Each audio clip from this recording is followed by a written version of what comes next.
versículo 6 de este capítulo 1 de la Biblia, que venimos exponiendo a partir de los comentarios que hicieron los padres de la iglesia. Versículo 6 es este: dijo Dios, haya un firmamento en medio de las aguas que separe unas aguas de las otras. La palabra firmamentum, que es tal cual se usa en la Vulgata, o sea, en la versión latina, ¿no?, del texto original griego y en este caso hebreo, es decir, soporte, eso es lo que significa en un primer momento firmamentum en latín, apela a un soporte, es una traducción literal de la versión griega de los 70.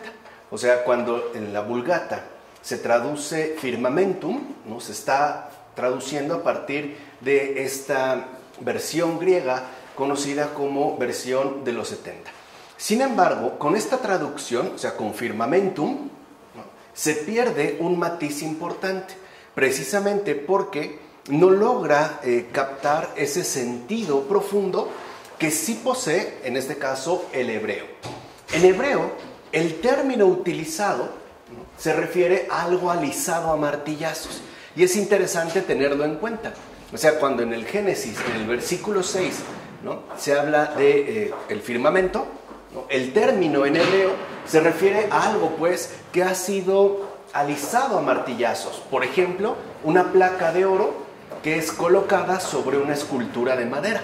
Se alisa, ¿no?, a martillazos. Este es el sentido que se pierde en el caso de la traducción latina, es decir, de la Vulgata. Y con esto se quiere dar a entender, ¿no?, que aquí, como en todos los demás actos de la creación, Dios manda primero y a continuación Él mismo ejecuta la acción. O sea, hay que comprender, pues, aquí algo sustancial. Y es lo siguiente, ¿no? Dios no solo manda, ¿no?, hacer las cosas, sino que Él mismo las ejecuta. Él tiene poder para mandar a que éstas se realicen y para Él mismo realizarlas en cuanto tales. O sea, con esto se deja claro, con este término, ¿no?, cuyo matiz dijimos se pierde en el caso de la Vulgata con firmamentum, con esto se deja en claro que solo Él es el creador. Es el creador en tanto manda primero y a continuación Él mismo es quien va a ejecutar la acción mandada, ¿no? Él mismo, pues, la va a realizar. ¿Qué tienen que reprochar a esta inmensa obra de Dios? Los que debían quedar sobrecogidos de admiración al contemplar la cavidad de los cielos, los que debían adorar al que estableció el cielo como una bóveda, al que de la fluyente naturaleza de las aguas hizo la inefable firmeza del cielo. O sea, aquí se destaca, como va a afirmar Cirilo de Jerusalén en las catequesis, lo que dijo Dios una vez sigue en pie sin caer. Entonces, lo primero que se destaca aquí, a través de estos comentarios que realizan los padres de la iglesia, es el hecho de que Dios, en tanto creador, no solo ha mandado que las cosas sean hechas, sino que Él mismo, pues, las ha realizado. Y por eso es que todo lo creado se mantiene y conserva. O como dice San Cirilo de Jerusalén, sigue en pie sin caer. O sea, lo que Dios hace, nadie lo destruye. Nadie. Justamente porque ha sido hecho por Dios. En consecuencia, la palabra de Dios es aquello que se mantiene en pie a pesar de todo. ¿No recuerdan que el propio Jesús lo dijo? Este mundo pasará, pero mis palabras no pasarán. O sea, porque Él también es Dios. Toda palabra de Dios se mantendrá en pie a pesar de todo. Y lo vemos. A pesar de que esta creación haya padecido, ¿no?, el efecto terrible del pecado, no se destruyó. Literalmente se descompuso, pero no se vino abajo. Entonces, tenerlo esto presente significa que la palabra de Dios es el firmamentum, el soporte, tanto de lo de arriba, o sea, lo espiritual invisible, como de lo de abajo, lo material visible. Es, pues, la palabra de Dios la que mantiene en pie absolutamente todo lo creado, ya sea espiritual invisible o bien material visible. De ahí pues que sea justo el firmamentum lo que va a quedar asentado en medio de las aguas. De hecho, podríamos decir que va a quedar asentado como una bisagra, que efectivamente separa, o sea, establece una distinción importante entre lo espiritual y lo material, pero al mismo tiempo une. Es lo que hacen justamente las bisagras. A final de cuentas, la palabra de Dios, dijimos, es aquello que se va a mantener en pie a pesar de todo. Como esta bisagra, dijimos que separa, al mismo tiempo une, pero ahora lo va a hacer en horizontal. O sea, ya no solo va a quedar en la verticalidad entre el creador y la criatura, sino también en la horizontalidad. Por eso se remite al punto de en medio. O sea, tanto hacia arriba como hacia los lados. Es decir, en vertical, en primer lugar, pero también en horizontal. Así pues, lo que aquí ya se establece al hablar del firmamentum que fue colocado en medio de las aguas, es que absolutamente todo está soportado, ¿no?, literalmente por la palabra de Dios, o sea, por el Hijo de Dios crucificado. Entonces lo que vemos es que los padres ya habían detectado cómo en efecto en las propias escrituras, recuerden que en el tiempo de los padres de la iglesia, hablar de las escrituras era hacer referencia al Antiguo Testamento, ya estaba expresada la realidad del Hijo de Dios. Y además la realidad del Hijo de Dios tal y como es, o sea, tal y como se manifestó, en este caso en tanto crucificado. De hecho, este despliegue real de la cruz sobre toda la creación, ¿no?, de arriba a abajo y de un lado al otro, es aquello que resguarda y ampara desde el primer momento tanto la aparición como el desarrollo de todo el universo. Entonces podemos decir que la creación entera, desde el primer día, ha quedado bendecida y resguardada. O sea, es justo el Hijo de Dios crucificado el que soporta, el que mantiene y el que sustenta todo el universo que ha sido hecho.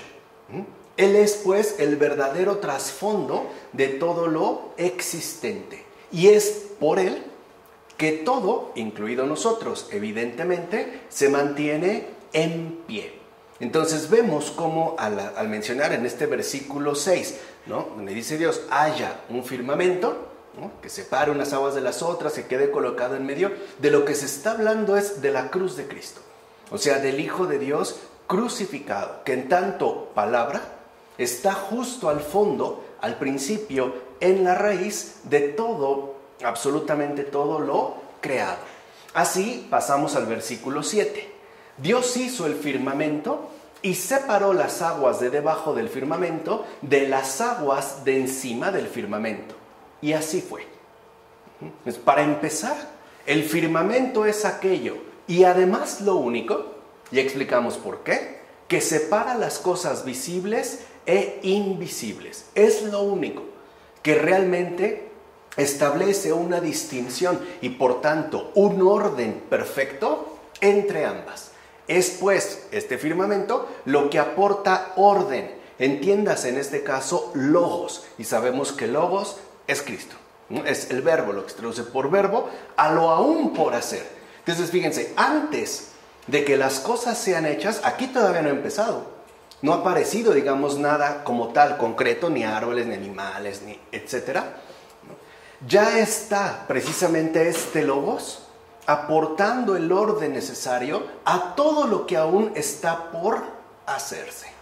O sea, todavía no existe, pero su soporte ya está pues presente.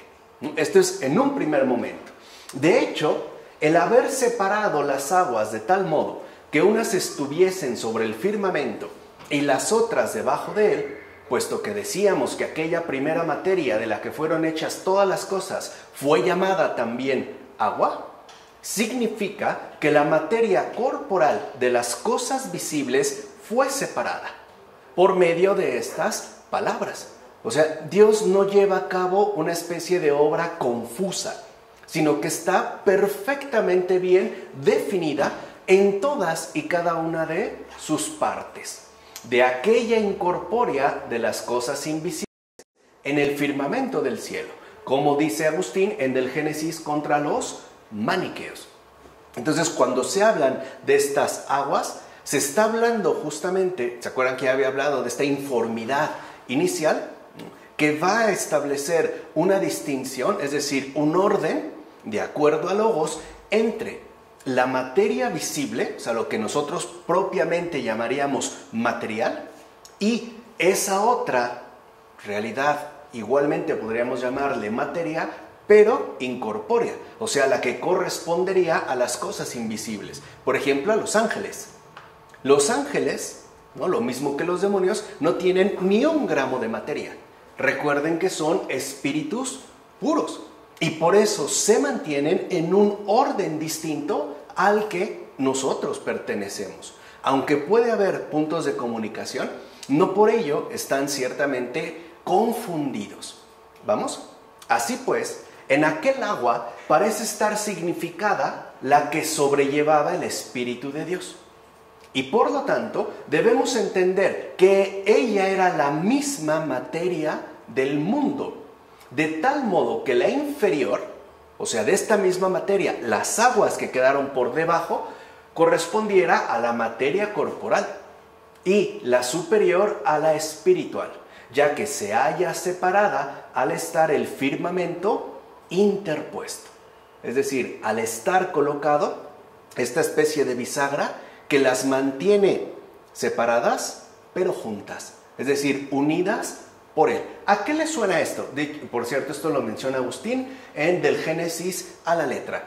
¿A qué les está sonando esto? Que insistan tanto en este ordenamiento distintivo entre lo corporal y lo espiritual, ¿no? A este punto donde el firmamento está interpuesto. ¿A qué les suena? ¿Qué les hace intuir? Pues nada más y nada menos que la encarnación. Si dijimos al principio que desde el comienzo está justo el Hijo de Dios crucificado, manifestado según las expresiones, ¿no?, que nos han sido transmitidas a través del Génesis, aquí con esto ya se deja en claro que entonces Él es el que une, porque Él mismo va a ser justamente, ¿no?, el Dios hecho carne. Es decir, el Espíritu por excelencia, hecho la carne por excelencia. Se está hablando pues ya aquí, ¿no?, de no solo del ordenamiento de la creación, sino también del modo en el cual este Hijo de Dios llevará a cabo la redención.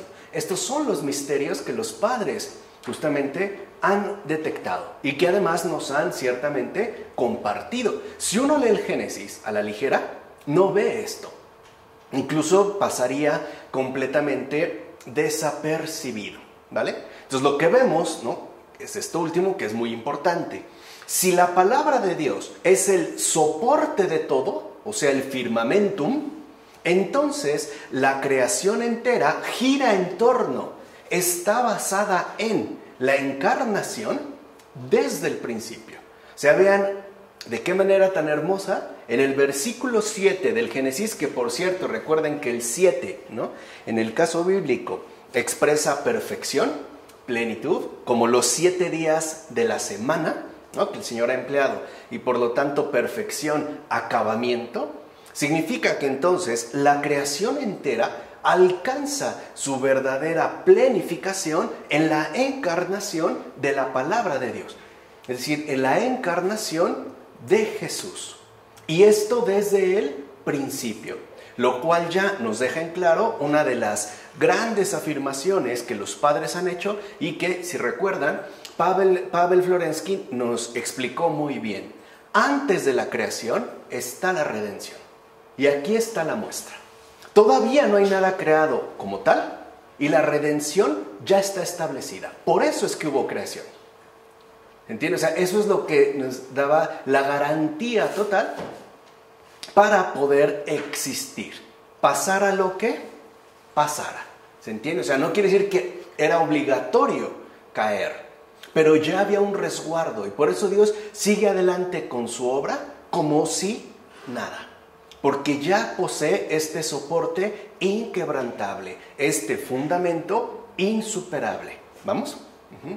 En efecto, pues solamente en el Verbo encarnado es que están plenamente conjugadas la materia corporal y la materia espiritual, o sea, las dos naturalezas, es decir, la eterna, entiéndase por ello también espiritual, y la temporal, o sea, terrenal, lo cual ya reafirma algo importante. Todo lo que Dios ha creado es bueno, todo es bueno. O sea, no podemos nosotros dar una primacía total a lo espiritual, despreciando con ello lo terrenal. O al revés, no podemos nosotros exaltar lo terrenal y por lo tanto dejar a un lado lo espiritual. Van ciertamente juntos. Solamente el Hijo de Dios es el único que posee en plenitud estas dos naturalezas. Ni siquiera la Virgen María. Ella fue, sí, completamente espiritualizada. Por eso es que asciende a los cielos, con el cuerpo ya. Pero no es una naturaleza netamente espiritual, porque no es Dios. Y eso es algo importante de tener en cuenta, que luego que se nos dice que adoramos a la Virgen. No, no la adoramos, la veneramos. Es más, la verdad es que la amamos como madre. O sea, ¿para qué le damos etiquetas? ¿No? Le tenemos mucho cariño, mucha confianza y dijimos veneración. Ya sabemos, la devoción es para los santos, para todos, ahí se reparte. La veneración sí, solo es para la Virgen. Entonces, lo que debemos percatarnos es que todo apunta, o sea, queda plenamente dispuesto al misterio de la redención en el crucificado, que es justo lo que habíamos mencionado. O sea, imagínense que es gracias al crucificado que la creación puede desplegarse hacia todas partes, hacia lo alto, ¿no? Hacia lo celeste, lo espiritual, y hacia abajo, hacia lo terrenal, material. Y además, en toda su extensión posible. Nadie está, pues, fuera de este soporte. Nadie está por encima de este firmamentum. Ni siquiera, por ejemplo, en este caso, los espíritus puros.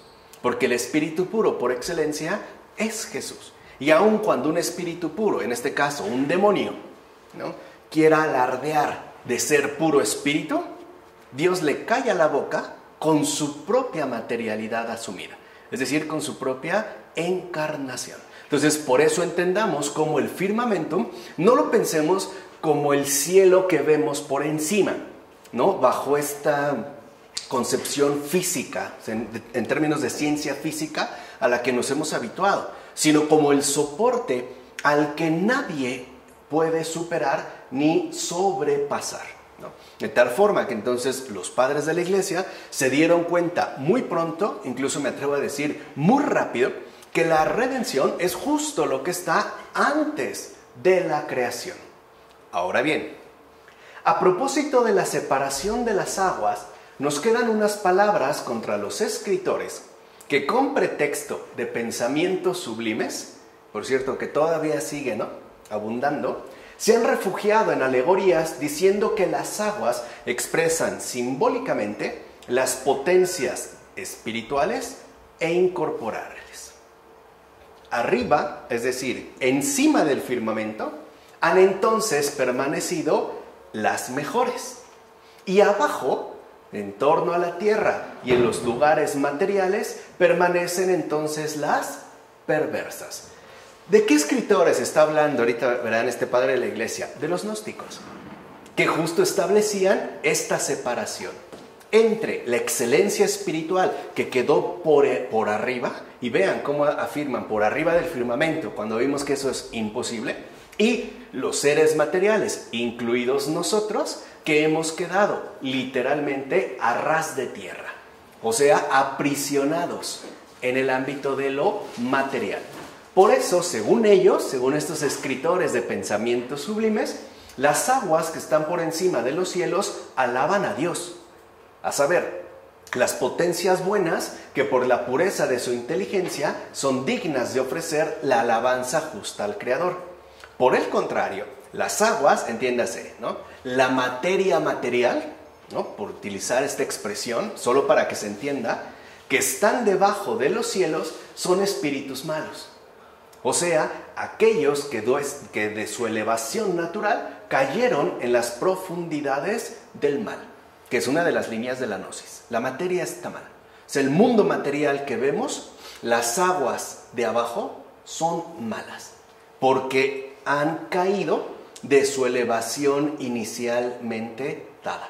Por eso la gnosis se presenta como un movimiento de elevación. O sea, superar pues esta maldad terrenal para acceder de nuevo a la bondad espiritual.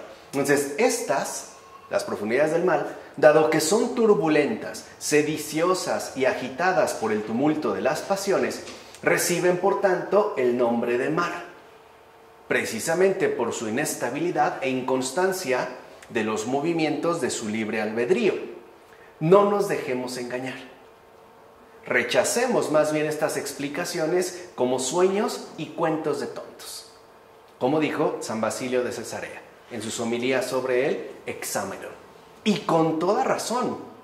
Vean, o sea, esto, aunque parece sublime, ¿no?, con una explicación aceptable, interesante, profunda, no son más que sueños y cuentos de tontos.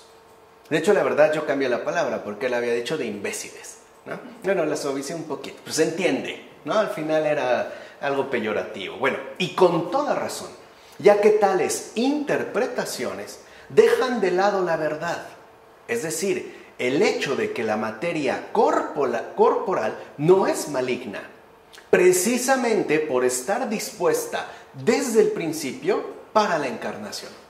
O sea, que Dios mismo se haya hecho carne, significa entonces que lo carnal, lo material, lo terrenal, no tiene absolutamente nada de malo. Es más, digámoslo como es, ser humano no tiene nada de malo. Al contrario, de hecho, podríamos afirmar, es lo mejor de todo en términos creacionales. Por eso no habría que dejarse engañar por este tipo de planteamientos.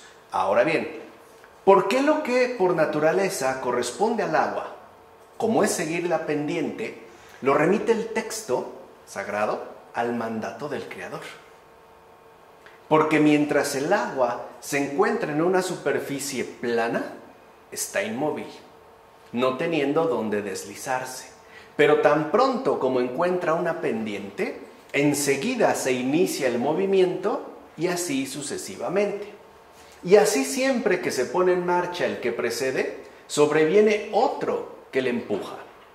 El ímpetu se hace tanto más vivo cuanto la corriente es mayor y el lugar donde afluye más profundo.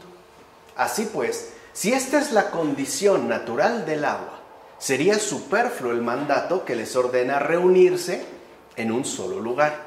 En efecto, debía necesariamente, por inclinación natural, reunirse en el lugar más profundo sin siquiera pararse hasta haber allanado la superficie. Piensen, por ejemplo, en unas cataratas. Se va hasta donde llegue, no hay un punto en el que se detenga. De hecho, no hay lugar tan plano como la superficie del agua. Y luego se dice cómo recibieron las aguas la orden de correr hacia un único lugar, puesto que es claro que son muchos los mares y están muy distantes los unos de los otros. A la primera de las cuestiones planteadas, decimos que tú, después del mandato, es como conoces los movimientos del agua, que es fluida e inestable. Pero ¿qué cualidades tenía antes de que en virtud de este mandato se le comunicara este movimiento? Ni tú lo sabías, ni lo habías oído de alguien que lo supiera. Entiende, pues, que la voz de Dios es realmente creadora de la naturaleza y que el mandato dado entonces a la creación es lo que proporcionaba a los seres creados la norma a seguir en adelante. Lo afirma Basilio de Cesarea en sus homilías sobre el Hexámeron. Entonces, lo que vemos de aquí es que, aunque las indicaciones que nos transmite la Escritura en este versículo no coincidan necesariamente con nuestras leyes naturales, especialmente, por ejemplo, con las leyes naturales que corresponderían al movimiento de los fluidos, en particular, en este caso, de los líquidos, no es eso lo que se está haciendo. O sea, no se nos está dando una teoría científica, Se nos están proporcionando luces para que nuestro entendimiento capte y asimile lo esencial. En primer lugar, que lo que Dios hizo no es precisamente tal y como nosotros ya lo conocemos. Y esto, fíjense, sin añadir que nos encontramos en un estado caído, cosa que ya, ¿no?, imposibilitaría cualquier referencia más o menos directa a lo ocurrido antes del pecado. No, aquí, por ejemplo, lo que se nos indica es que lo que Dios hizo, ¿no?, como tal, no es exactamente igual a como nosotros ya lo conocemos. Por eso lo que sí se nos indica es que nuestro entendimiento debe captar lo esencial. En este caso, ¿cuál va a ser la norma que seguirá de ahí en adelante? O sea, a partir de lo que Dios dice, ¿no?, se van a establecer las normas de regularidad en la creación. O sea, en pocas palabras, por decirlo a grandes rasgos, Dios no solo crea las cosas, también les da sus respectivas leyes de realidad, lo que hoy llamaríamos leyes científicas. No son naturales. Eso es lo primero que quiero que entendamos. No son naturales, son sobrenaturales, porque Dios mismo las ha dado. Dicho brevemente, la naturaleza no posee leyes eternas. Por ejemplo, ¿no?, el hecho de que todo lo que sube tiene que bajar, esa no es una ley eterna. Esa es una ley en función de la creación hecha por Dios. No es eterna, porque Dios no está sometido a esas leyes. Más bien, es la palabra de Dios, su mandato, como se menciona en la Escritura, la que también le ha dado sus respectivas normas, o sea, las llamadas leyes naturales. O sea, lo único que es realmente eterno es el Logos, la palabra de Dios, Jesucristo el Señor, nada más. Y es gracias a Él y por Él que toda la creación está también dotada de una normatividad, o sea, de normas que deberá seguir de ahí en adelante. O sea, a partir del instante mismo en el que ya sea concretada esta creación. Entonces, las leyes naturales no son leyes eternas, son leyes dadas, normas, ¿no?, un conjunto de normatividad que ha sido asignado por Dios mismo a la creación por Él a realizar. Es Él mismo. Esto también hay que tenerlo como muy presente. No es que Dios se someta, por ejemplo, a las leyes de los líquidos en este mundo. Él es libre de esto. Si hay estas leyes es porque Él mismo las dio. O sea, Él mismo estableció las normas que iban a seguirse, ¿no?, lo que llamamos leyes naturales, de ahí en adelante. Versículo 8. Dios llamó al firmamento cielo. Hubo tarde y hubo mañana, día segundo. Entonces vean, ya terminamos el día primero. Se ve cómo se han establecido los verdaderos fundamentos esenciales, destacando sobre todo, ¿no?, la presencia invisible de la cruz, o sea, del Hijo de Dios crucificado. Y ahora ya vamos hacia el día segundo. Versículo 8 de este capítulo 1. Dios llamó al firmamento cielo. Hubo tarde y hubo mañana, día segundo. Pues bien, lo testimoniado nos invita a elevar la mirada hacia lo alto. O sea, al decirnos que Dios llamó al firmamento cielo, aquí sí, se nos invita ya, a partir de este sustento, a que nuestra mirada no se quede dirigida únicamente a lo de acá, sino que dirijamos toda nuestra atención, la mirada hacia lo alto, es decir, hacia el comienzo mismo de la creación entera. O sea que de entrada se nos invita claramente a la contemplación de lo sobrenatural. Esto es lo que aquí significa cielo. Y por eso es que también está subrayada, bueno, entrecomillada, en términos de un nombre dado. O sea, cuando aquí se habla de cielo, Dios llamó al firmamento cielo. Este cielo significa la contemplación de lo sobrenatural, que si lo ven, está en estrecha conexión con el anterior versículo 7 al final. Porque para nosotros pareciera que todo lo que ocurre, que todo lo que sucede en este mundo es natural. Y la verdad es que no. De hecho, es natural en la medida en la que tiene como principio lo sobrenatural, ¿no? O por utilizar estas expresiones. Si aquí nosotros estamos en un contacto directo con lo visible, es porque primero ha estado lo invisible y aún antes el invisible. Entonces, de entrada, ¿no? Aquí ya se nos hace una invitación a esta contemplación de lo sobrenatural.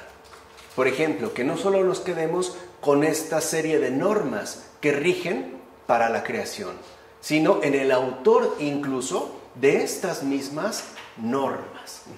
Así pues, una vez hecho el cielo, Dios hace el firmamento. En efecto, Él hizo en primer lugar el cielo, del que dice, el cielo es mi trono, ¿no? Y se cita Isaías, capítulo 66, versículo 1. Y después hace el firmamento. Aquí sí, ¿sí lo ven? Ya el firmamento, en este caso, adquiere el aspecto del cielo corporal. Pues todo cuerpo es sin duda alguna firme y consistente. Y esto es lo que separa el agua que está sobre el cielo y el agua que está bajo el cielo. Lo dice Orígenes en sus homilías sobre el Génesis. Con tal separación se establece entonces un arriba, no corporal, y un por debajo, que ciertamente corresponde en este caso a la materia corporal. Vemos cómo, en este caso, la Escritura nos va como detallando poco a poco lo que Dios ha hecho. Esto es lo que nos va dejando en claro, lo que ha hecho. ¿Cómo es que lo ha hecho? Nadie lo puede decir. Porque eso sí, literalmente, solo Dios lo sabe. ¿Entiende? Pero nos van dando, ¿no?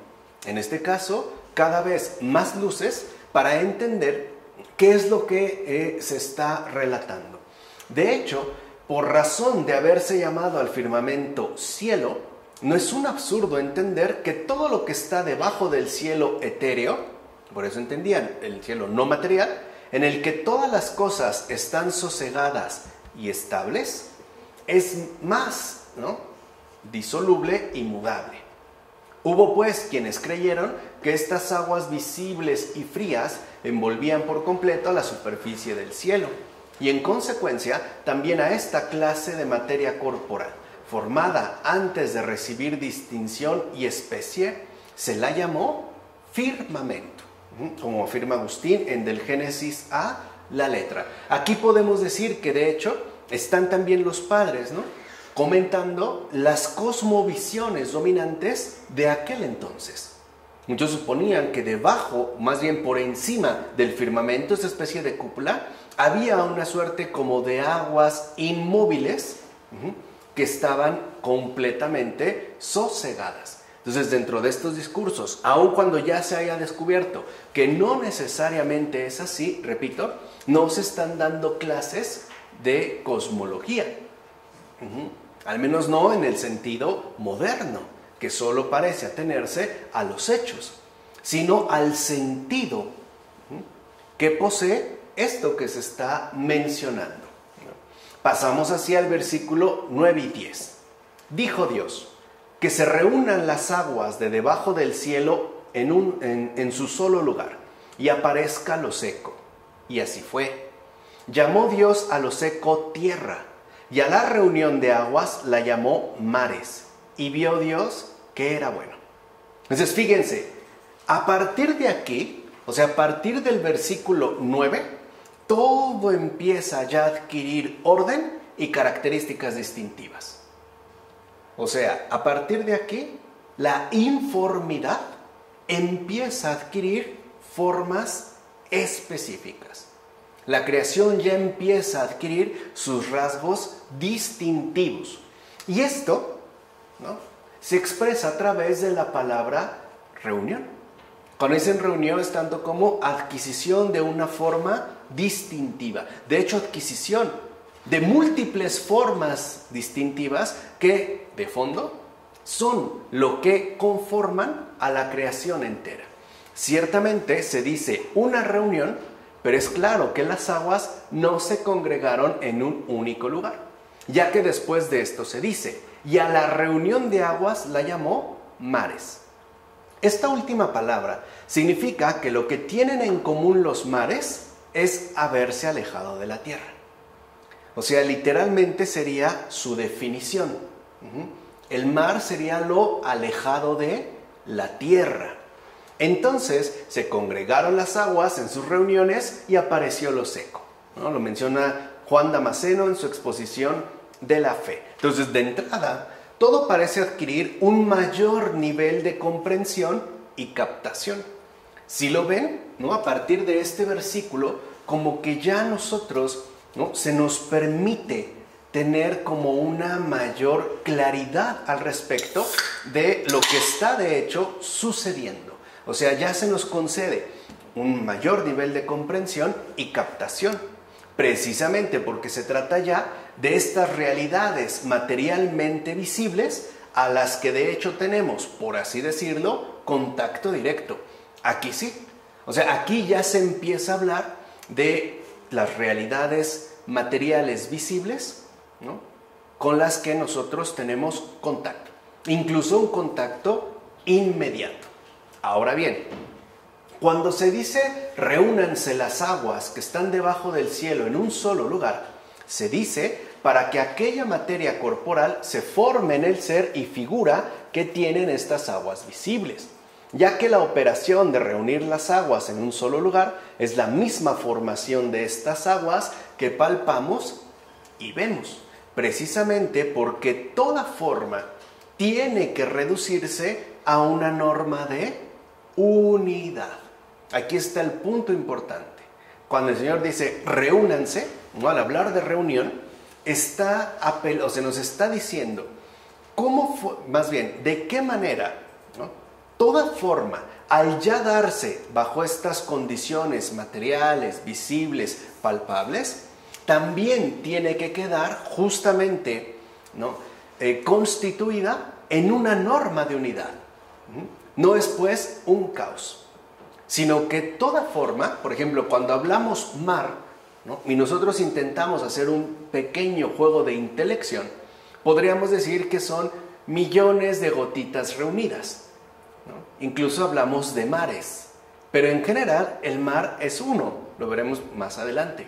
O sea, en tanto forma, ¿no? Se reduce, se compacta. De hecho, la palabra precisa en este caso es se define en función de esta norma de unidad. Luego se añade, aparezca lo seco. ¿Por qué otro motivo debemos entender que se dijo? Si no fuera para que aquella materia recibiera la forma visible que actualmente tiene la tierra que pisamos y vemos. Así pues, lo que anteriormente era llamado tierra invisible informe, se llamaba también confusión y oscuridad de materia, es decir, informidad. Y cuando se llama agua sobre la que era llevado el Espíritu de Dios, también se está designando la misma materia. Ahora pues, esta agua y tierra se forman de aquella materia original que será denominada con todos aquellos nombres. Lo dice precisamente Agustín. O sea, aquí es, digamos, ya cómo se está conformando visiblemente aquello a lo cual ya tenemos acceso y que parte primero de la informidad inicial con la que Dios va a dar paso a todo lo demás. En síntesis, ¿no? La materia informe, o sea, la materia original, no eterna, no es algo con lo que Dios trabajó, sino que Él mismo creó, se transforma y conforma, tal cual. O sea, en estos versículos ya se nos deja en claro que la materia informe original justo ahora se transforma, se visibiliza. Y en tanto visible es porque ya está con forma, ya tiene una forma. Y por lo tanto también ya está regida según la norma de unidad. Y gracias a tal conformación, que de hecho es el paso milagroso de lo invisible a lo visible, es más, una especie de segunda creación a partir de la primera, porque una cosa es la creación original, esta informidad, que ya es un milagro, de la nada. Y aparte que de esta informidad se haga otra cosa distinta, visible, es una especie de segunda creación, todos los elementos recibirán ya sus formas definidas y sus características propias. Aquí sí. Entonces veamos en estos también, ¿no?, 2 versículos, se expone esta especie de segunda creación a partir de la primera. En efecto, tierra y agua son las formas propias, apreciables y conocibles por nuestros sentidos. Es decir, el agua móvil y la tierra inmóvil. Por eso se dijo a aquella, congréguese, y a esta, aparezca. Fíjense la diferencia, es importante los términos. Es decir, en la Biblia cada palabra pesa, ¿no? Tiene su carga. Justamente porque el agua es fluida y corre, la tierra es fija y estable. Lo dice Agustín del Génesis a la letra.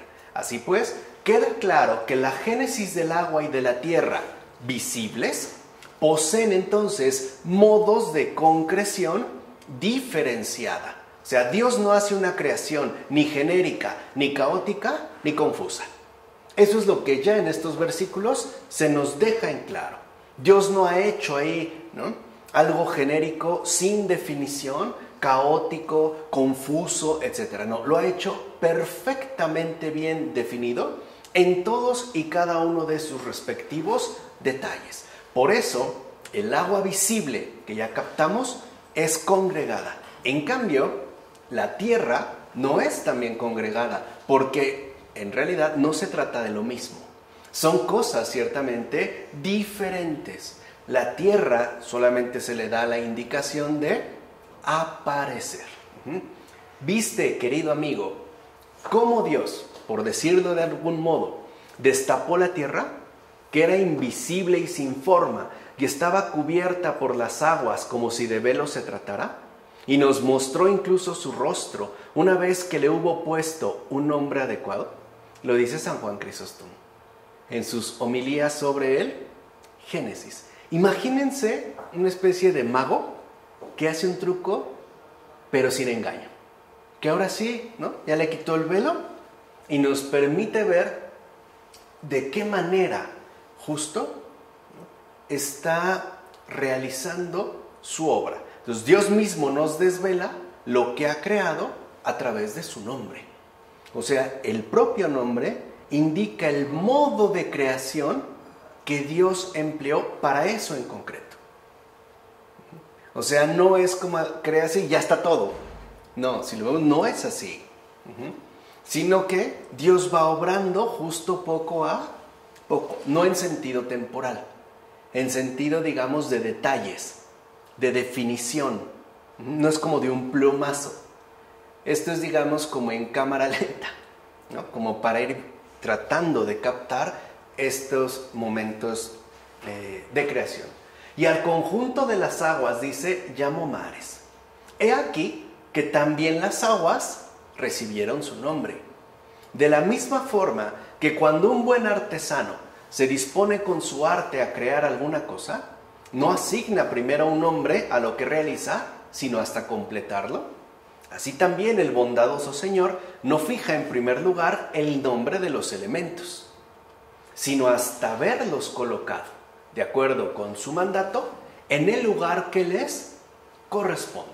Por tanto, luego de haber recibido la tierra su nombre y alcanzado su forma, también las aguas, una vez reunidas, fueron merecedoras de su propio nombre. Lo dice también San Juan Crisóstomo en sus homilías sobre el Génesis. Entonces, la tierra y las aguas están sujetas a Dios.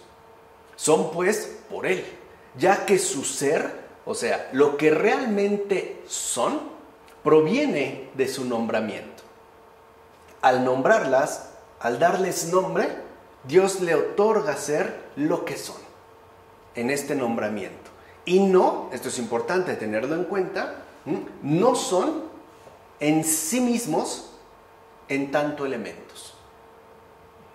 Y aquí hay como una densidad teológica importante. Cuando nosotros decimos que el agua es agua, pareciera que esto es completamente evidente. Y no es cierto. El agua es agua por Dios.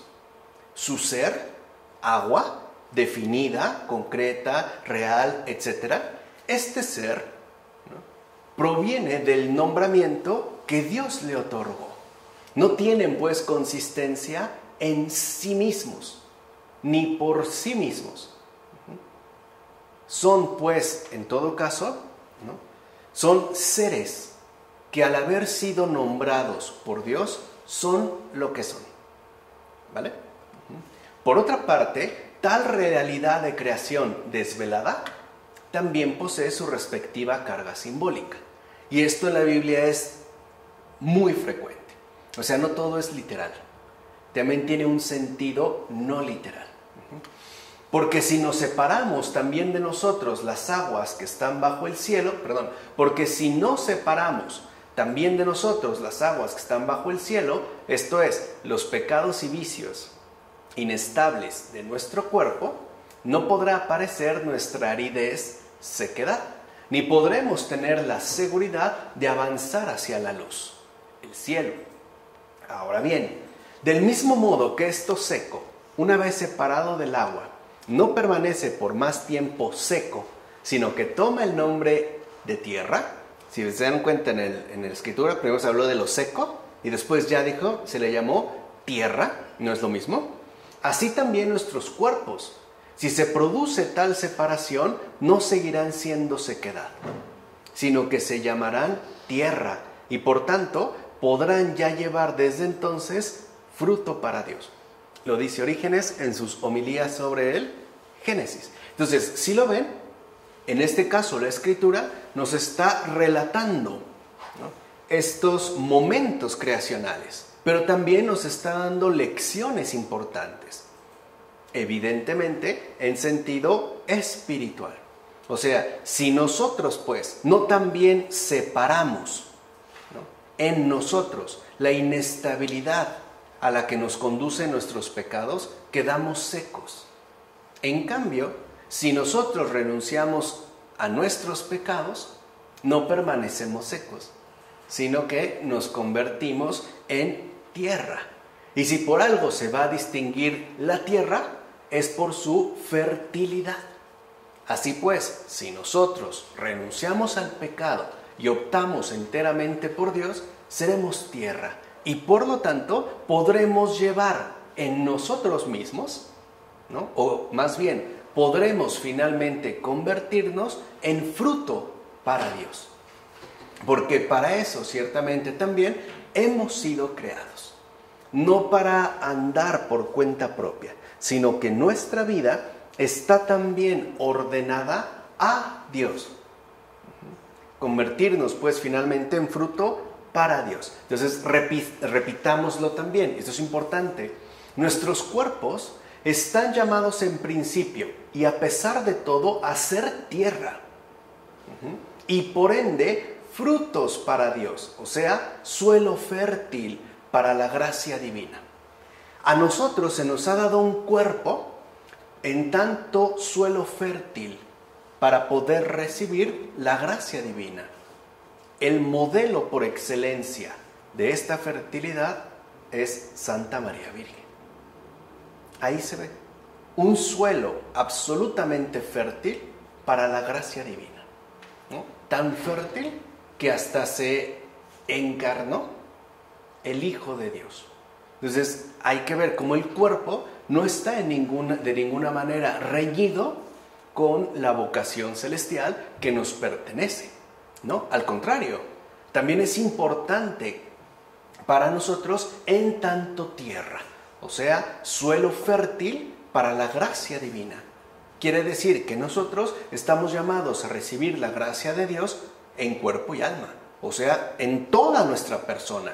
No solo se trata de cosas espirituales, porque nuestra realidad humana es corporal. Por eso, si lo recuerdan, en el anuncio, ¿no?, del ángel a María hay un diálogo. Y lo que ella cuestiona es esto: pero ¿cómo si no he conocido varón?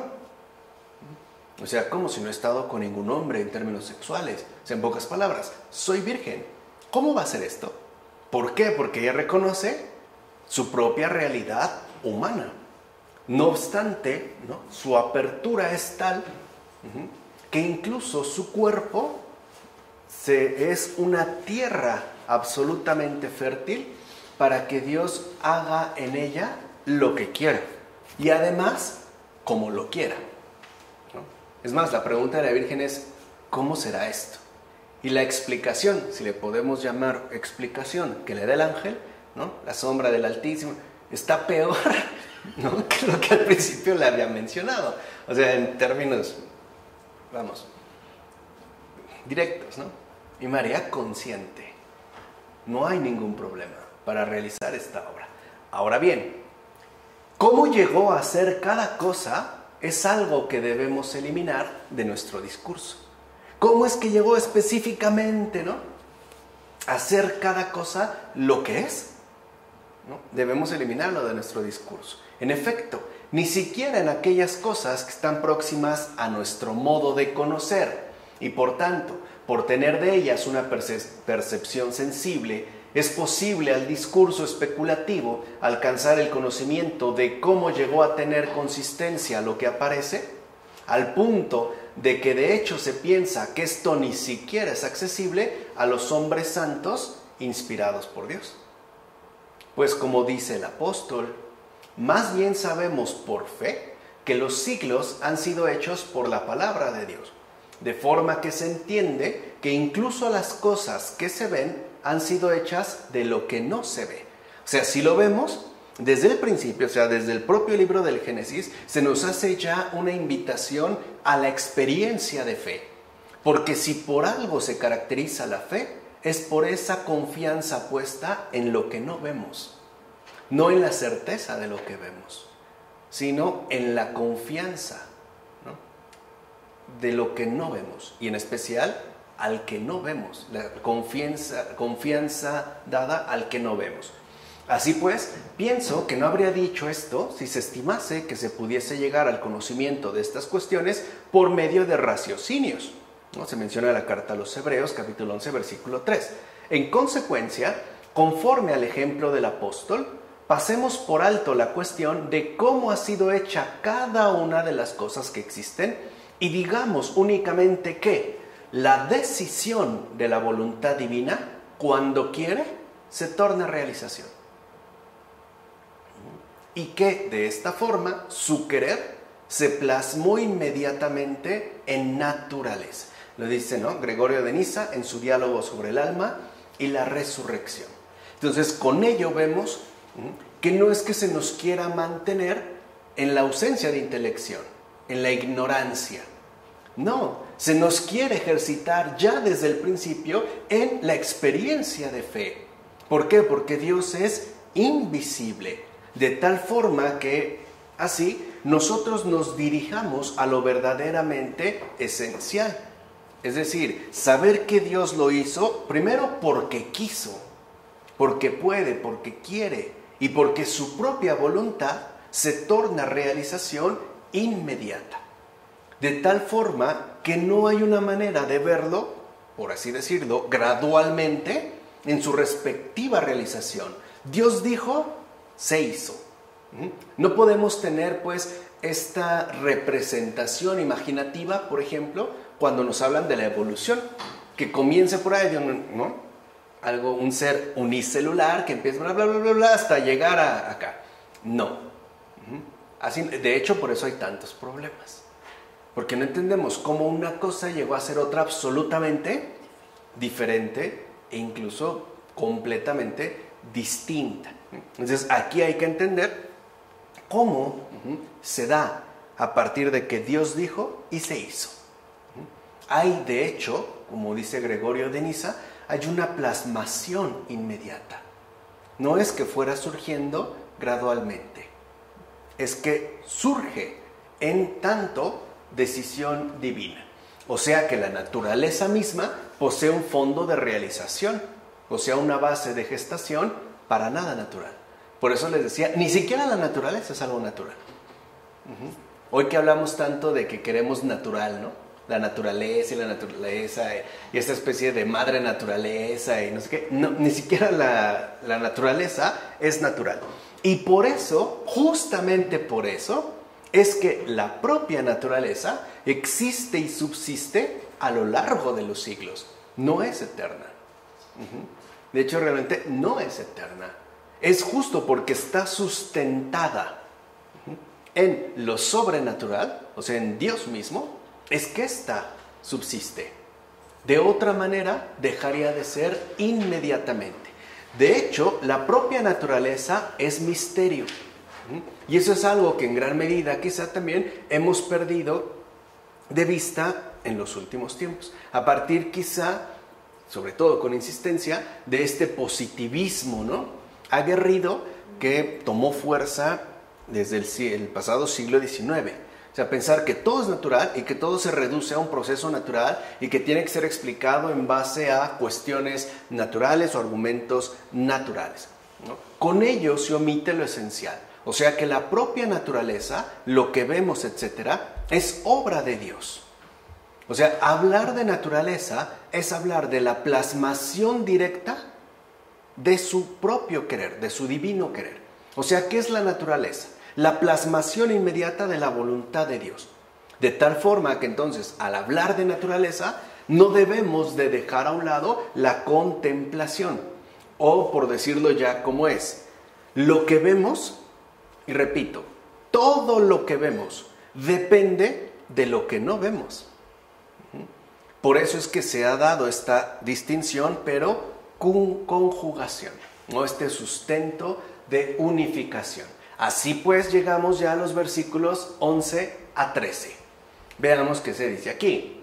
Dijo Dios, produzca la tierra hierba verde. ¿Se dan cuenta cómo ya está más definido? Ya nos es más accesible, más comprensible, ya es más captable para nosotros. O sea, ya hay más forma. Dijo Dios, produzca la tierra hierba verde, plantas con semilla y árboles frutales sobre la tierra que den fruto según su especie, con semillas dentro. Y así fue. ¿Ven la plasmación? La tierra produjo hierba verde, plantas con semillas según su especie y árboles que dan fruto con semillas según su especie. Y vio Dios que era bueno. Hubo tarde y hubo mañana, día tercero. Lo primero que se nos pone al descubierto es la inmediata fertilidad de la tierra que ha emergido. Eso es lo primero. O sea, todavía, digamos, antes de que aparezcan, ¿no?, estos seres de la tierra, lo que se destaca es que esta tierra que Dios ha creado está justamente caracterizada por su gran fertilidad, por su enorme fecundidad. Entonces lo que vemos es que la obra de Dios es sumamente fecunda, porque para eso ha sido hecha, o sea, para dar mucho fruto. No ha sido hecha estéril, de ningún modo. Todo lo contrario. Toda la creación de Dios ha sido hecha para dar mucho fruto, porque es buena. ¿Se dan cuenta cómo antes de hacerlo ya Dios lo había adelantado? ¿No? Y vio Dios que era bueno. Por cierto, su lógica no es nuestra lógica. Aquí no apela a nuestra temporalidad. Hay veces que Dios como que se adelanta y afirma algo que no se ha hecho, pero que se va a hacer. Y a veces se regresa para hablarnos de lo que hizo, pero a lo mejor en aspectos que no se mencionaron. Esto es importante de tenerlo en cuenta. O sea, hay que tener también libertad de intelección, o mejor dicho, docilidad a la gracia, para poder seguir la revelación del Señor. De hecho, a la propia tierra se le concede la capacidad de reproducirse. ¿No? Y uno se puede preguntar, ¿cómo es esto? Es decir, un sentido profundo y visible de procreación. Primero, hacia lo alto, o sea, arriba. Y dos, a lo ancho. Quiere decir entonces que la propia tierra es cruciforme, porque posee esta enorme fertilidad que en efecto da pie a la procreación. De entrada, aquí se ha de notar la norma del ordenador, porque como estas criaturas, es decir, las hierbas y los árboles, son distintas de las tierras y las aguas, ¿se acuerdan que esto fue lo primero? ¿No? Húmedo y lo seco, que después se llamó mares y tierra. Al no poder enumerarlas entre los elementos, por separado se dijo que salieran de la tierra, y también por separado se dirige a ellas para decirles aquellas acostumbradas palabras. Y así se hizo, repitiendo después lo que hizo, es decir, la inmediatez de su voluntad realizada. Por eso si lo ven, ¿no? Dios dijo que haya tal, y después hubo árboles, hubo semillas. O sea, esta repetición lo que hace es expresarnos cómo su voluntad se realiza inmediatamente. Ahora bien, por separado también se indica que vio Dios que eran buenas. O sea, ¿ven cómo no hay como algo apresurado, caótico? No hay para nada desorden, sino que todo lleva su respectivo orden. Sin embargo, como por las raíces se unen a la tierra y permanecen fijas en ellas, quiso Dios que éstas permaneciesen al mismo día de la creación. Lo dice Agustín, en Del Génesis a la letra.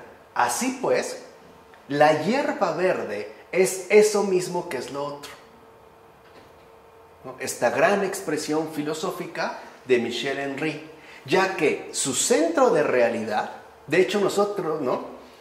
Su centro de realidad procede de la tierra en la cual hunden sus raíces para crecer y reproducirse.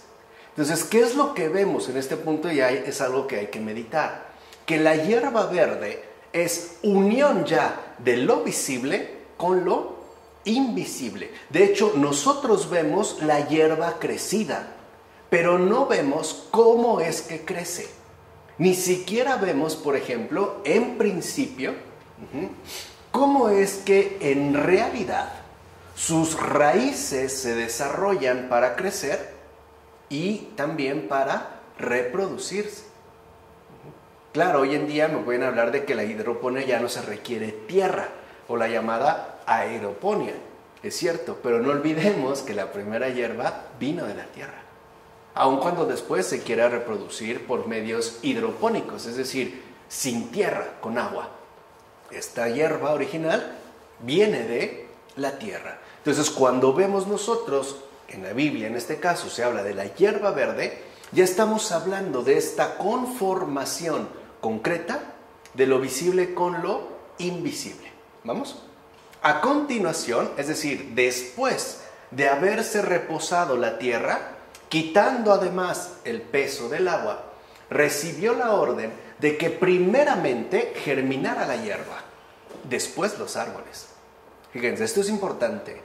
Lo primero que quiso Dios que apareciera en cuanto tal fue la hierba, después los árboles. Es justo lo que vemos que todavía sucede hoy. Nosotros nunca vemos que surja un árbol como tal. Incluso un árbol comienza como una hierba, como un brote, como algo igualmente común a lo demás. Es más, por mucho que habláramos, por ejemplo, de un árbol de tule, proviene en su inicio también de esta forma de hierba. En efecto, es aquella voz de entonces, o sea, aquel primer mandato, la ley de la naturaleza, y por tanto, aquello que asimismo permaneció en la tierra, dándole para el futuro el poder de engendrar y fructificar. O sea que, si se pueden realizar hoy en día siembras intensivas por medios acuáticos, ¿no?, la llamada hidroponía, es porque esta voz ha quedado impresa indeleblemente en la naturaleza. O sea, es gracias a esta voz que justo, ¿no?, encontramos, en este caso en particular, en la naturaleza, este poder que ciertamente posee para engendrar y fructificar. O sea, quiere decir que incluso la germinación de una semilla o la insignificante aparición de una hierba no es un proceso natural. No es que solo se requiera tierra, agua y sol o luz.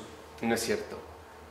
Sigue siendo un gesto muy concreto de lo sobrenatural, de esta indicación, pues, de Dios, ¿no? Lo dice Basilio de Cesarea en sus homilías sobre el Hexámero.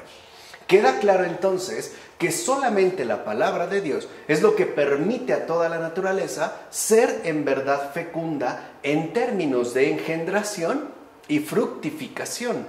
Es por Él. O sea, la naturaleza está vivificada por la palabra de Dios, no por sí misma.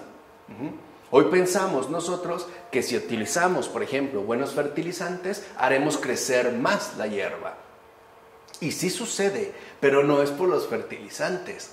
Es por esta fecundidad originaria que Dios le ha otorgado en su palabra en términos de engendración y fructificación. O sea, dicho brevemente, todo no fue solamente creado por la palabra de Dios, el Logos, sino que asimismo es mantenido en su naturaleza fecunda por su presencia viva y eficaz. ¿Por qué hay hidroponía? ¿Por qué hay aeroponía? ¿Por qué hay sembrado natural en tierra? Por la presencia viva y eficaz de la palabra de Dios. O sea, no es la palabra de Dios, no solo o por medio de esta palabra fue creado el universo entero, sino que es gracias a su presencia viva y eficaz. ¿Recuerdan cómo había quedado en el trasfondo? ¿No? Digamos, en el más profundo sustento de todo lo creado, es esta presencia la que permite justamente a la naturaleza su respectiva fecundidad. Una fecundidad que, por cierto, a muchos asombra. Y basta verlo de inmediato. Cuando vamos a un bosque o cuando vamos, no sé, a un campo abierto, lo primero que vemos es una fecundidad literalmente impresionante. Esto es así gracias a la presencia viva y eficaz de la palabra de Dios. No es algo pues que se dé por sí mismo. No se trata de un simple proceso. Incluso pareciera que todo está excesivamente detallado. Desde a lo mejor en estos campos abiertos donde hay hierbas de todas formas, colores, florecitas que ni vemos, algunas que llaman nuestra atención, etcétera, etcétera, etcétera. Es justo como un vestigio, ¿no? Como un anuncio implícito de la presencia viva y eficaz, a pesar de todo, de la palabra de Dios. Por eso, si lo ven en el Génesis, ¿no? En los versículos que hoy empezamos, o sea, a partir del 6, ¿no? En adelante, se insiste mucho en la comprensión de este sustento inquebrantable, a pesar de todo. En efecto, no fue cuando la tierra oyó: produzca hierba verde y árboles frutales, como produjo la hierba que tenía oculta en su interior. O sea, como si ya estuviera ahí. No, nada más, ¡pum!, para salir. Ni hizo brotar a la luz el cedro, el roble o el ciprés, ocultos en algún lugar de sus entrañas, sino que es la palabra de Dios, Logos, el único origen de todo lo que existe. Es por Él. No es que estuviera ya ahí como oculta, entonces ya mi turno, ¿no? Y ahora que es como cuando regamos una de estas macetitas orgánicas de hoy en día, le pones agua y después ves crecer la semillita. No, no es así. O sea, es justo que también esta hierba aparece por la palabra de Dios que le da su respectivo sustento, en tanto único origen de todo lo que existe. Entonces creo que esto es importante al momento de recomprender lo que llamamos naturaleza. Porque la naturaleza no solo existe, subsiste. Y no subsiste por sí misma, subsiste por Él. Es decir, subsiste por el Logos. Así pues, el milagro, que también es otro milagro de la vegetación, entiéndase hierba, apunta a lo siguiente. Vean qué bonito. En un brevísimo instante, la tierra, para cumplir las leyes del Creador, comenzando con la germinación y pasando después por todas las formas del crecimiento, hizo madurar rápidamente las plantas. O sea, la propia tierra ya se ve que coopera en el mandato del Señor. Hoy diríamos, ¿no? En México, le echa ganas. Dios dijo, se hace. Y se hace perfectamente bien, porque la propia tierra, dijimos, fue dotada en principio con una gran fecundidad, con una enorme fertilidad. Y no solo es la fertilidad biológica que nosotros vemos, sino es sobre todo esa enorme fecundidad que se llama, en términos espirituales, obediencia. Sin obediencia, uno es espiritualmente infértil, uno se queda seco, uno no es de hecho tierra, tal y como lo habíamos mencionado. En consecuencia, la tierra misma da testimonio del cumplimiento de la voluntad de Dios de manera rápida y eficaz, o sea, sin dilación alguna. Quiere decir que entonces la tierra es, según lo dicho por San Francisco de Sales, devota. La tierra es devota, porque recuerden que para San Francisco de Sales la devoción no es la práctica exterior de actividades piadosas, no, la devoción es la pronta respuesta, es más, inmediata para el bien. Ese es un alma devota para San Francisco de Sales. De hecho pueden leer, ¿no?, el tratado sobre la vida devota, que aparte es muy, muy bonito y muy interesante. Entonces, por cierto, la fertilidad de la tierra no es algo solamente físico, sino que ante todo apunta a esa abundancia de obediencia, lo que habíamos dicho, que pertenece y brota de Logos. ¿Quién ha sido el único realmente obediente? El Logos, es decir, el verbo hecho carne. Entonces, cuando se habla de esta enorme fertilidad de la hierba, ya se está también mostrando la abundancia de obediencia con la cual la tierra ha sido dotada. O sea que la propia tierra que nosotros vemos está basada en la realidad del Logos. El Logos es pues su propio modelo. Por eso las praderas estaban cubiertas por la abundancia de hierba y las fértiles llanuras erizadas de sembradíos daban la imagen de un mar ondulado con el movimiento de las espigas. Podríamos llamar una especie de ¿qué? Adoración vegetal. Cuando los árboles se mueven, es la forma en la que adoran a su creador. También hay una adoración vegetal, así como hay una adoración animal. También la hay. Pero en el caso de la adoración vegetal, esta imagen que nos transmite Basilio de Cesarea es hermosa. Se ve aquí esta adoración. Dice, y toda hierba y toda clase de vegetales y los matorrales y las legumbres surgían entonces de la tierra con toda abundancia. Repito, lo dice Basilio de Cesarea en sus homilías sobre el Hexámero. Ahora bien, debemos tener en cuenta lo siguiente. En el comienzo no provino la espiga de la semilla, sino que la semilla provino de ella. Después de esto, la espiga crece de la semilla, como lo afirma Gregorio de Niza en su diálogo sobre el alma y la resurrección. Y esto es muy importante. Porque para nosotros el ciclo natural de una planta empieza por la semilla. Claro, podemos hablar de un esqueje o de un injerto. Pero en cuanto tal, para nosotros todo comienza por la semilla. Aquí no hubo semilla. Al principio no. Y con esto se deja en claro que el comienzo mismo de toda la vegetación existente no es algo meramente natural. ¿Ven cómo el Génesis insiste una y otra vez en esto? Es decir, en la contemplación. No creer que fue natural. Y entonces primero se requería que la semilla, para que ésta creciera, no, creció ya hecha. Después de que ya se dio la hierba, ahora sí, vendrá la semilla. Por una parte, es esto justamente lo que justifica el hecho de no tributar ningún tipo de adoración a la naturaleza en sí misma, sea de la manera que sea, pues esta en su conjunto aparece después del comienzo. O sea, el comienzo de la naturaleza no es natural, es sobrenatural. Después de este comienzo, ahora sí, la naturaleza ya tiene su respectiva normatividad de funcionamiento. Y entendamos por comienzo la causa de la vida, incluso natural. Es más, la orden de que la tierra produzca, vean, es más antigua que el sol. Porque si lo ven, para nosotros, para que una planta crezca, necesita sol, necesita luz. Y esta orden es más antigua que el sol. Así pues, los que han sido engañados dejen ya de adorar el sol, como si este fuera causa de la vida.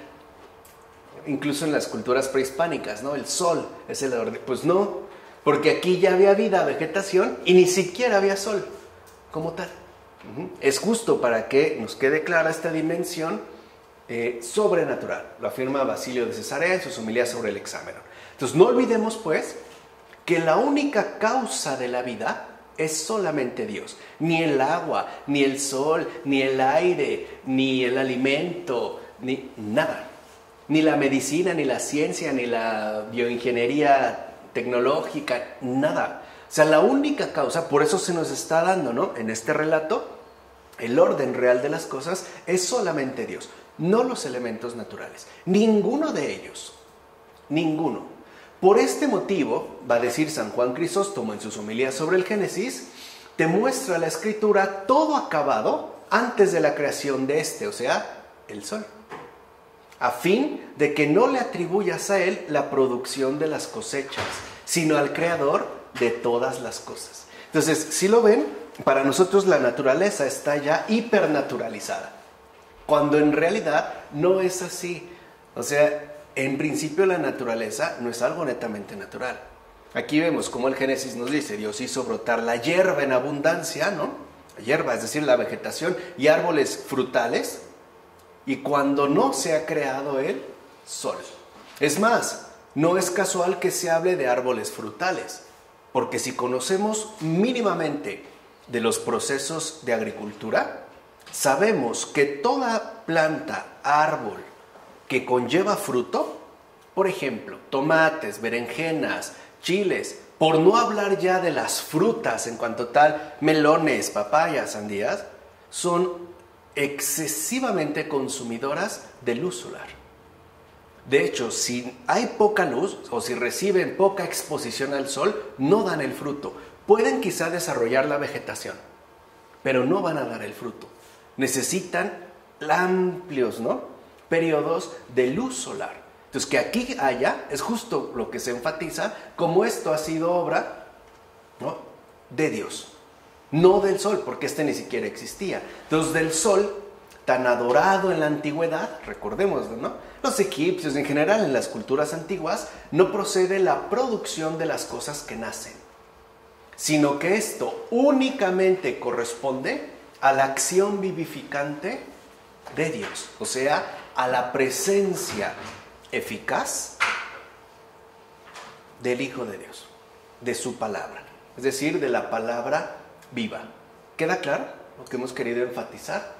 En consecuencia, sepan todos que el sol no es el autor de las cosas que nacen.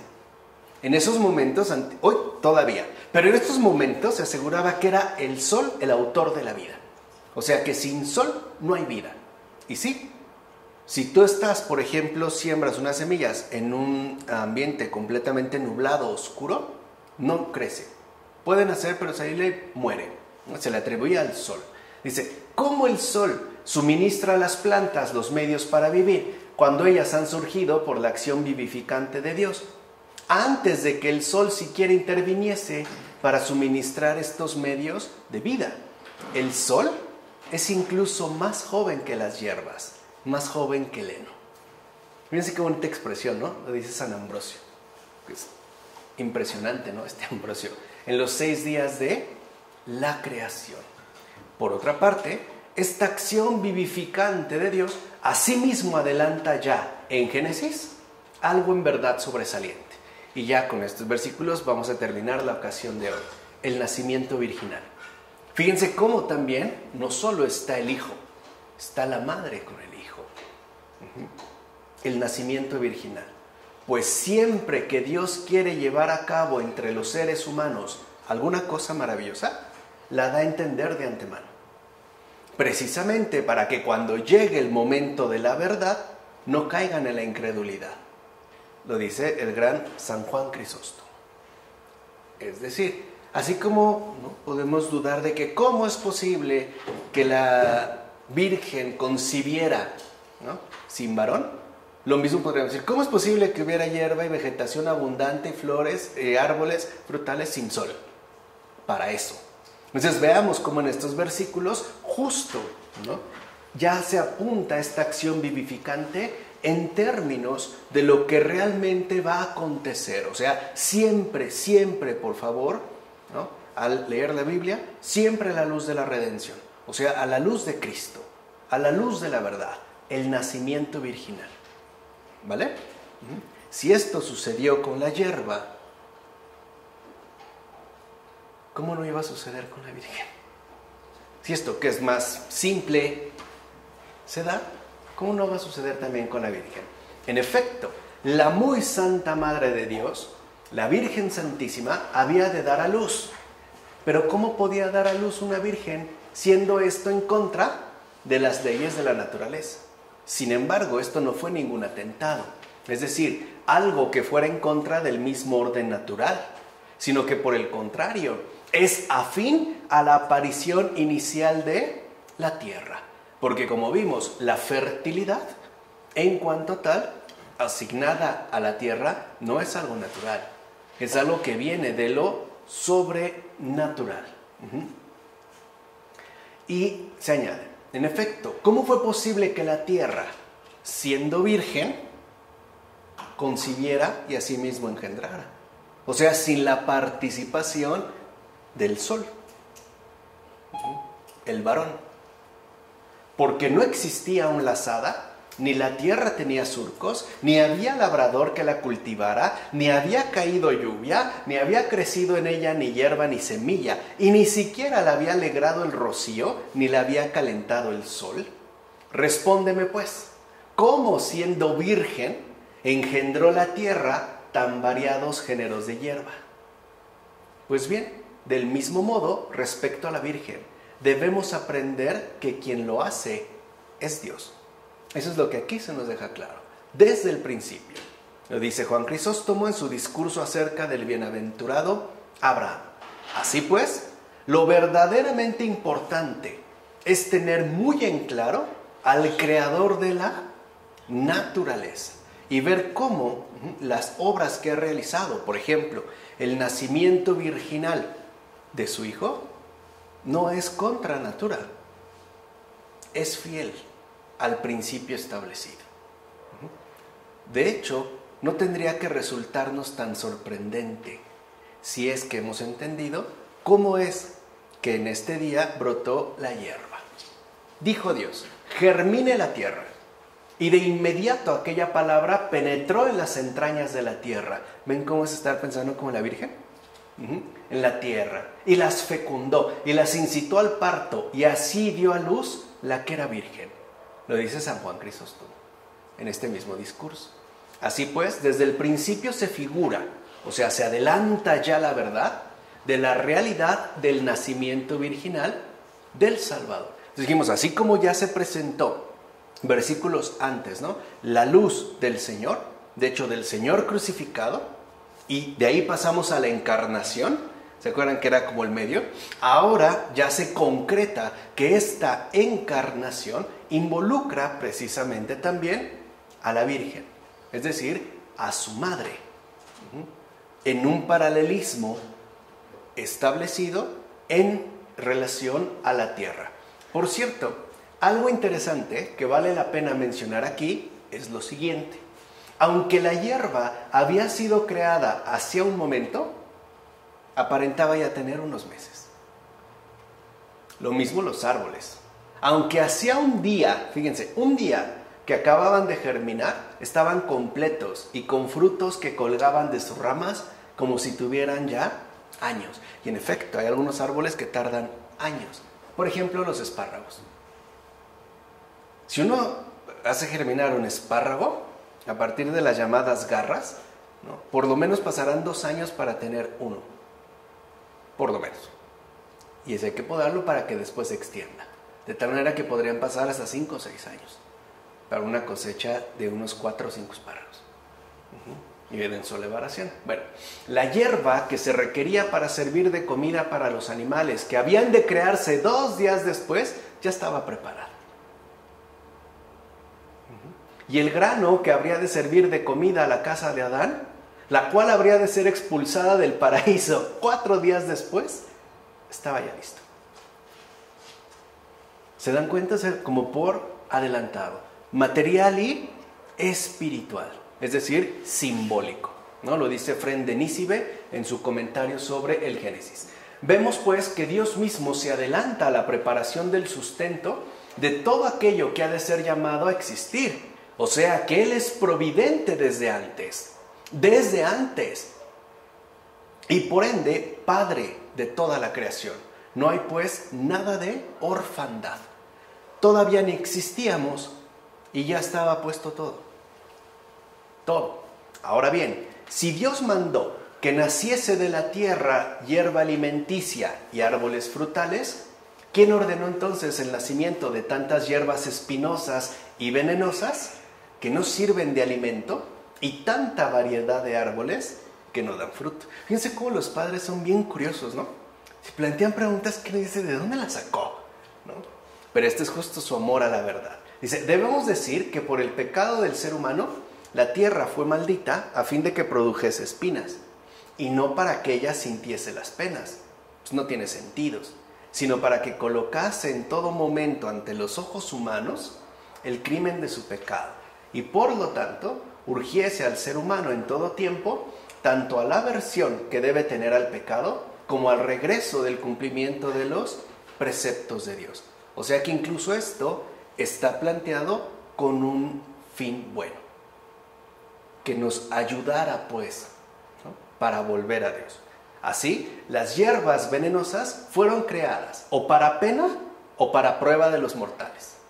Mas todo esto sucedió por causa del pecado, porque nos hicimos mortales después del pecado. Entonces, aquí es importante, ¿no?, tener estas referencias de Agustín, en este Génesis, del Génesis contra los maniqueos, que aquí lo que estamos viendo es antes de el pecado. Otra cosa distinta será después de, pero de hecho ya hay como un adelanto, ¿no? Ya hay pues como un panorama sumamente desarrollado. Entonces, pues bien, debemos quedarnos entonces con lo siguiente. Primero, Dios es el creador de toda vida vegetal, no el sol. Por eso Dios creó el sol el cuarto día, para que no creas que este es el que dio origen al día, como dice San Juan Crisóstomo en sus homilías sobre el Génesis. 2. Segundo, la germinación inicial de la tierra, hierba, vegetación, posee un sentido real de concreción que para nada es figurado. O sea, se está hablando de una total realidad. Por último, asimismo se debe dejar en claro que según el Génesis, la noche no corresponde al día que precede. O sea, para nosotros la noche va al último, ¿no? En Génesis no, sino al que sigue. Es decir, es el principio del día que ha de venir y no el fin del día que ha transcurrido. Esto es muy importante de tener en cuenta. Si no, no salen las cuentas y nos hacemos bolas. Repito, según el Génesis, la noche no corresponde al día que precede, sino al que sigue. Es decir, es el principio del día que ha de venir, no el fin y no el fin del día que ha transcurrido. Lo dice Jerónimo en su comentario a Jonás, ¿no? Con esto se afirma entonces que el principio de todo lo que ha llegado a ser, o sea, el principio de todo lo existente, en su conjunto y en su particularidad concreta, es misterioso. Es pues noche incomprensible. Entonces, la noche en Génesis no es cronológica, es teológica. Quiere decir entonces que todo justo en principio es misterio, o sea, obra de Dios. Y por eso se nos invita a la contemplación. Ya en la siguiente ocasión pasaremos al versículo 14 a 19. Por lo menos hoy quedémonos con este bello panorama que han desplegado los padres en torno a los versículos 6 al, dijimos aquí, del versículo 6 al 13, ¿no?, que es lo que hemos visto, y toda esta belleza que emanan, ¿no?, de la virginidad, de la encarnación y sobre todo de estos detalles, ¿no?, con los que el Señor ha hecho todas las cosas. Y también adentrémonos en esa noche teológica, en la contemplación del misterio de Dios, que finalmente nos invita a una adoración, ¿no?, a una gratitud y a un asombro que no termina. Bueno, vamos a dejar hasta aquí. En nombre del Padre, del Hijo, del Espíritu Santo. Amén. Listo.